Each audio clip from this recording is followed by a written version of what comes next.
Cool. Hello, I'm here with Joe Saunders, as you can see, my fellow ginger brethren, now with added hair as well. If you haven't caught up, hair has now been added to the equation. Not a lot of it, but we're out of lockdown here, so I can actually go to a barber. So my self-maintained clipper haircut is no longer a necessity, at least for another year or two until I'm pretty much out of hair. So just to get started, some of you watching this might know that Joe's doing a bit of a UK tour. So it'd be great if you could just talk a little bit about the UK tour, what's going on, kind of broadly where you're going to be, in case we've got a specific event and seminar to talk about, but there's people watching this probably from all over the country and all over the place. So just give a bit of an idea of what you're doing. Yeah, absolutely. So as you know, you're hosting me. At least I hope you know. So I'm going to be in the UK from, I think the first solid booking at this point is the 26th and 27th of March. So I expect to be flying in a couple of days before that to do whatever quarantine I need to quarantine and recover from jet lag and all that kind of thing. But 26th and 27th of March, I'll be with Mary Stevens in Oxfordshire. So we'll be doing that. And we're going to be doing a managing violence masterclass weekend, which I can talk about at more length. But basically day one is all about social violence. It's all about the violence that happens between two human beings that have a conflict or a disagreement, or the chip shop or the pub or whatever, right? It's not the spontaneous violence that happens on day one.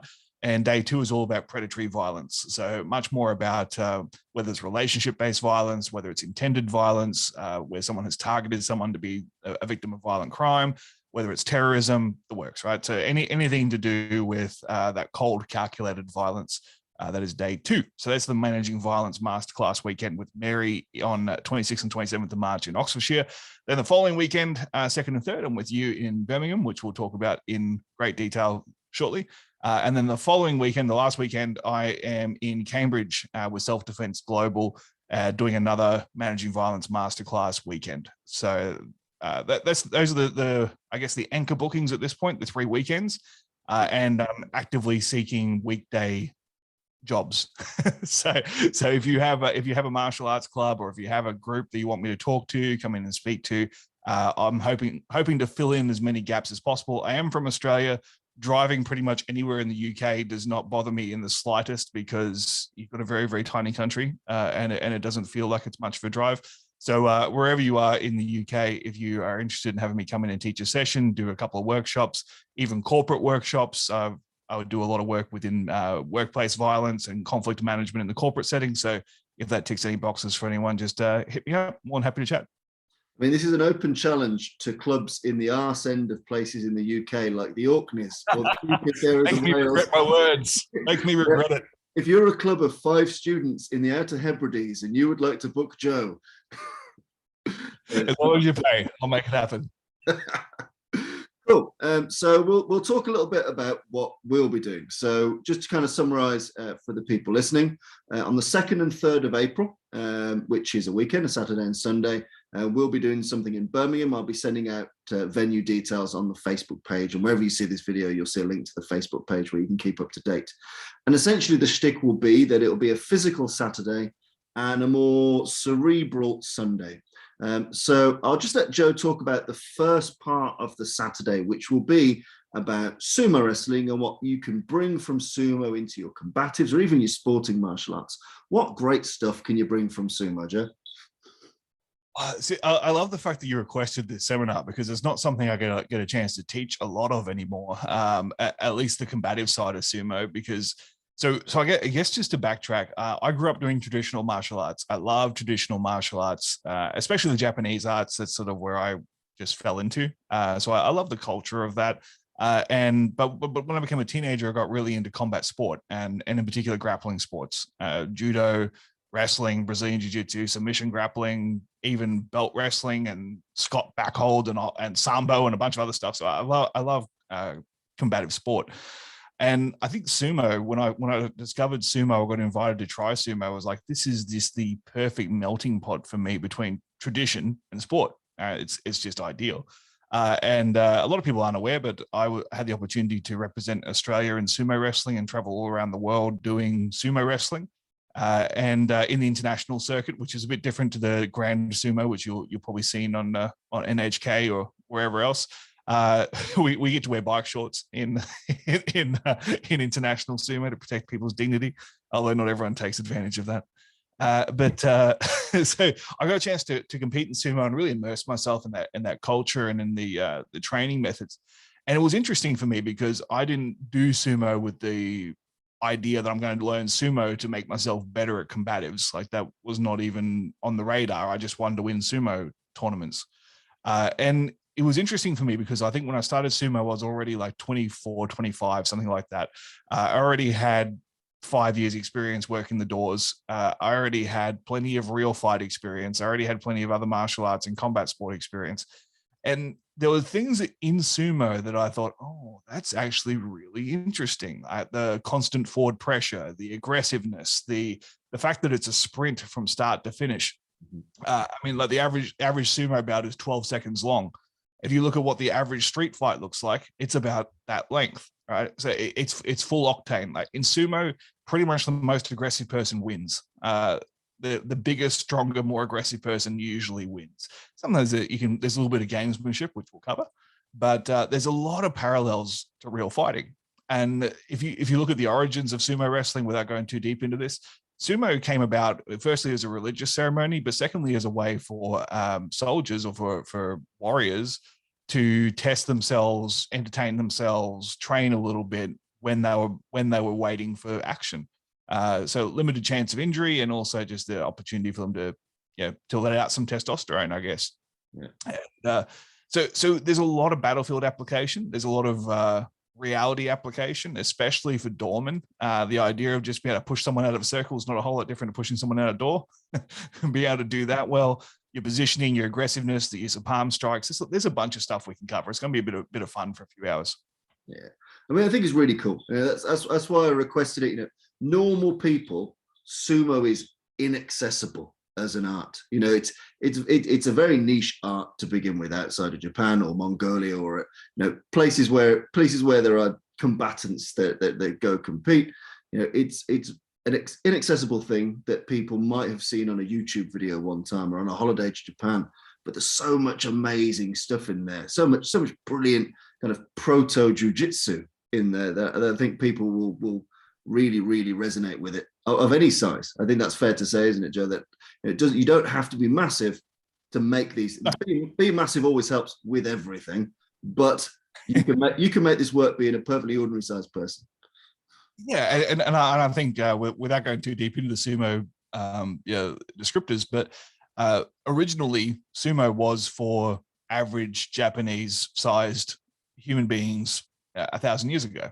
They weren't huge. It became that way when it became a spectacle, when there was money involved, and when it became this huge sort of media event. It really wasn't until maybe 100 years ago you started to see sumo wrestlers become these behemoths.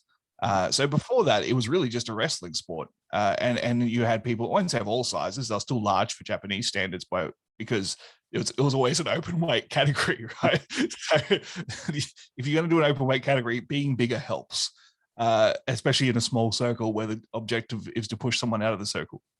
But if you look at the sumo lexicon of techniques, you'll see like stuff from judo, you'll see stuff from jiu-jitsu, and by the way, it came from sumo.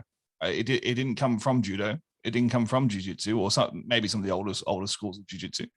But all the throws that you could think of, all the techniques you could think of from those jiu-jitsu and judo styles are usually represented in sumo if they would have application in a no-gi environment.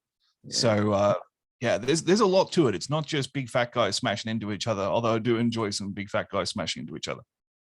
I mean, that is quotable. There is definitely a quote card in the making there. And I mean, and those people that might be attending the seminar that have more combat sports background, that I'm sure they'll be some of the first to remember and recognize just some of the nice little sumo tricks that the Machidas like to put out there in their training and in their work. Some great foot sweeps, great body locks. There's all sorts of sneaky bits of grappling that they chuck in the mix, don't they? Yeah, well, look, Lyoto Machida was his dad was a sumo coach as well as a karate coach. Yeah. So if you look at some of his takedown defense, especially early in his career, a lot of his takedown defense was sumo based. It was footwork, it was underhooks, it was pivoting, it was offline. all the things that we do in sumo to protect the mawashi, to protect the belt grip.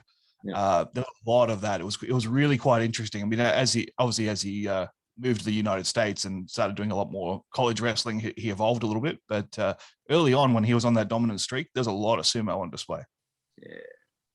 So to cap up the second half of that Saturday, so I'll be focusing on some boxing for self-defense, self-protection, call it what you will. Focus. Now, this is a really interesting area for me because I spend a lot of time studying and researching and reviewing the history of boxing and how people used to box when it was predominantly bare knuckle, and it's markedly different in many, many ways between how people orientate their hands, how they stand, the commitment with which they hit, the frequency or infrequency in which they hit. And I think it's very interesting that even people that would consider themselves very, very schooled in things like combatives, when they are fighting in earnest, it is so natural for humans to use a closed fist. And I use something called, it sounds a bit stupid, but I use something called the evisceration drill. And I get people to imagine someone has done the worst possible thing to you or to someone you love, and you are doing something bad back to that human. You are doing the worst possible violence you can do. And very infrequently, when I ask people to tell me what they imagined, was it any type of martial technique other than punch them in the face, get on top of them and keep punching them in the face. It's so built into us to use a closed fist as a striking tool.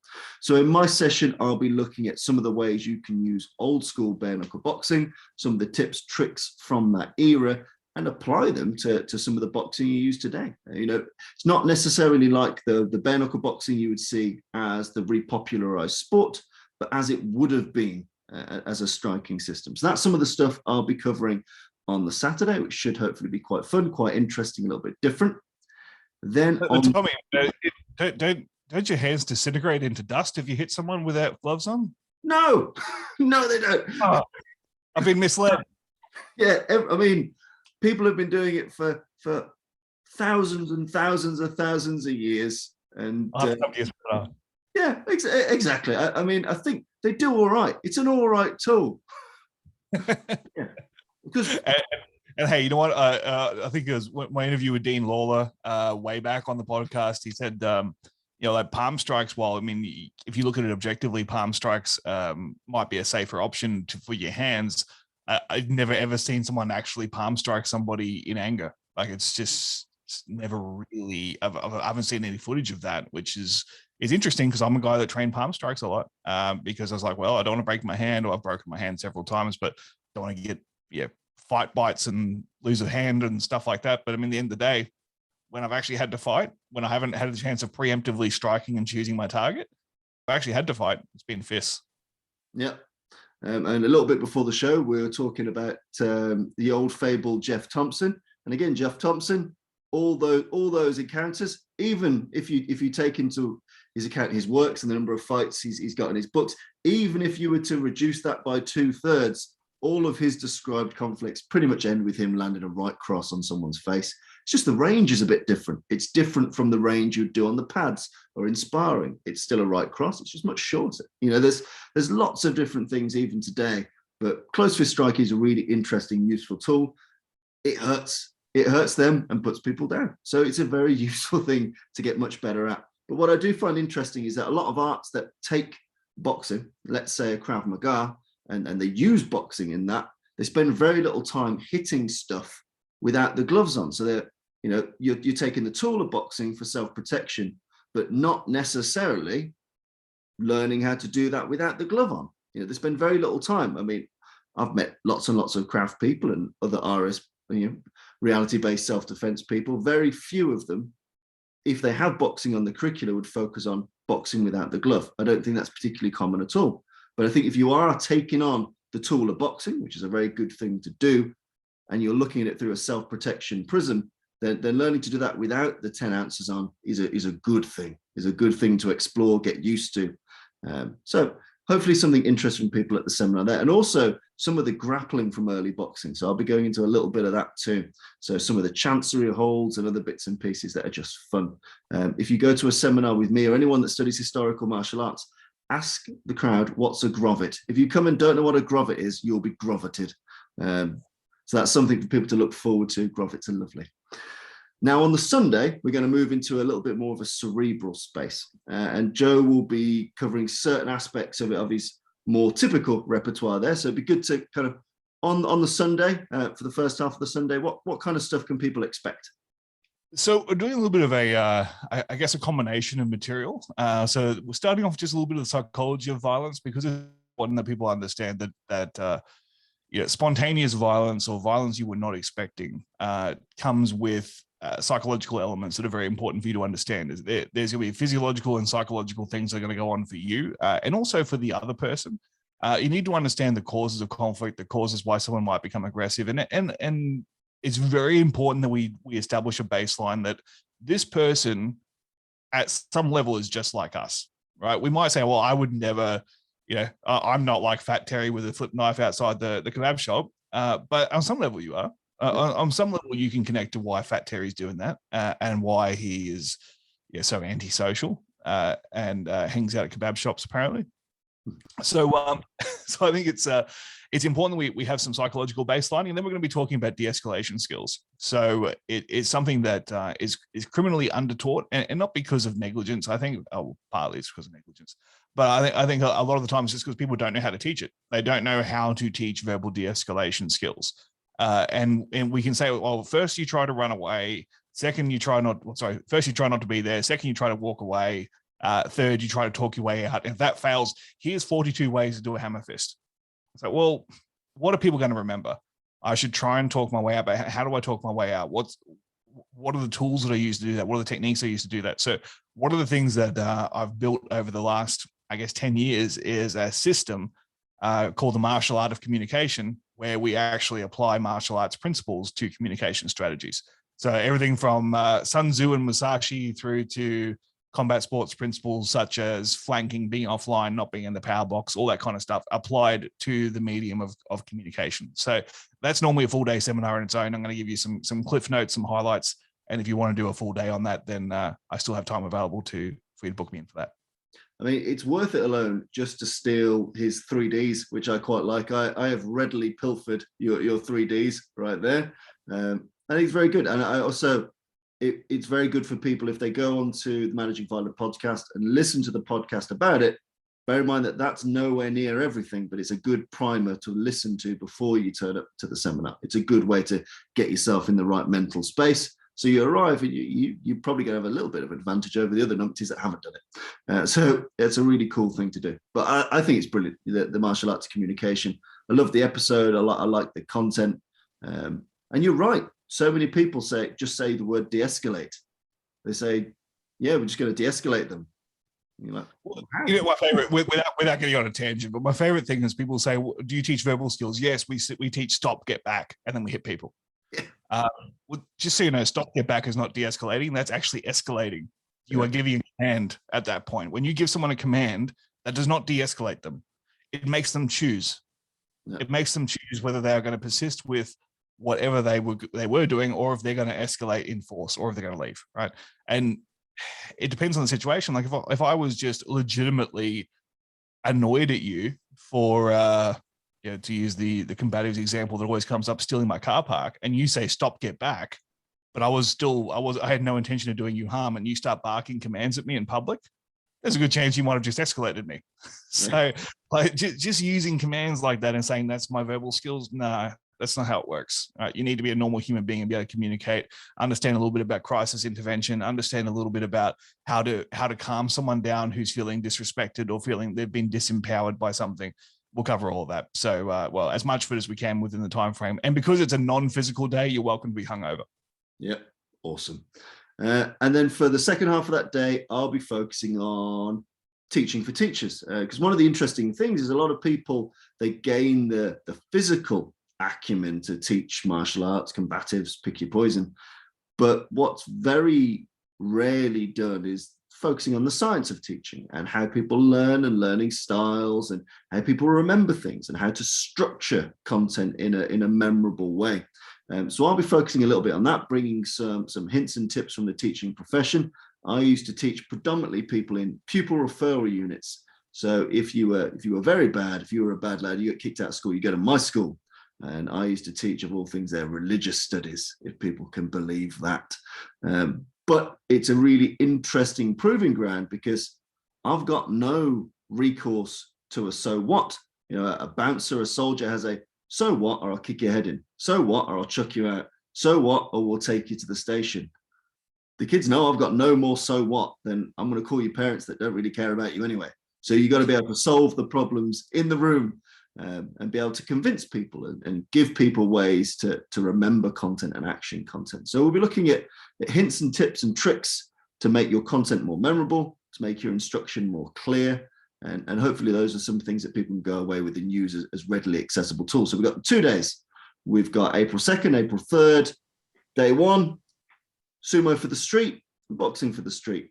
Day 2, the Sunday, we've got the martial art of communication, and you've got teaching skills for non-teachers. So you've got a pretty good weekend of bashing each other up, probably getting drunk and having a curry in the evening, and then doing some really great, probably much more useful cerebral stuff on the Sunday. So I'd encourage people, whilst they can book one day or the other, it'd be really great if you can have 2 sides of that coin. I think that they're both very useful things to have. You need the physical skills, absolutely, but you don't want to have to use them. You just want to use them to have fun and smack your kids up a little bit. You don't want to actually have to use them if you don't really have to. So I think some of the things, especially the communication side, so vital for people. Yeah, and look, the way I look at this, guys, is that the physical day is the fun day. I try to make both things fun, right? Right. Both should be entertaining and educational. But if you're sitting there going, oh, I much more need combative skills than talking skills, then perhaps either you've made some really bad life choices, or you're not being honest about the amount of conflict that you deal with. Because if you're in a situation where you feel like you need to fight more than you need to talk, I'm curious about how your relationships are. So it's important that you are honest about yourself and go, you know what? I have a lot more conversations than I have fist fights. Perhaps if I manage those conversations better, they won't turn into fist fights. Look at that, right? And if you're an instructor and you've never done formal teaching training, there is so much that you can do that's gonna have exponential benefit for your teaching, for your club, for your skills, for just being able to make your students better. And if that's not your priority as a teacher, then you're in the wrong field. Top tip about some of Joe's stuff on communication as well. It's extremely stealable for work stuff. I mean, I immediately use some of those words and phrases in pitching stuff to clients, probably about 2 hours after I listened to that podcast. So it's really good for anyone that works in sales, business, PR, marketing. So in your normal life as well, there's lots of really good stuff to be had. It's just people skills, but it's really, really great stuff. So I thoroughly recommend listen to the podcast, turn up to the seminar. So all the booking details will be available wherever you see this video, up, around, adjacent to, popping out of it magically and virtually. So you'll be able to not miss it. It's great if you can confirm attendance in advance, because then Joe and I can make sure the lessons are tailored to the numbers. But I think it's a fantastic opportunity. So I encourage you all to book up. And if you can't quite make that day, try and make sure that you catch Joe at Mary's and Mike's seminars. Or alternatively, make use of some of the free spot bookings midweek, because feasibly you could be having Joe there for 2-3 hours as part of your normal class on a Wednesday night. So it's always worth inquiring, isn't it? So if people have Joe's details, you'd be able to find him on his Managing Violence website or via Facebook. If you can't find him for some reason, come to me and I'll send you Joe's way. I think hopefully that covers what we'll be covering at the seminar. We're really excited to do it. I'm really excited to meet you as well. It'll be cool. And we'll see you all there. Excellent. All right. Guys, look, you don't get too many better opportunities to get a tandem ginger act without people looking at you funny. So go for it.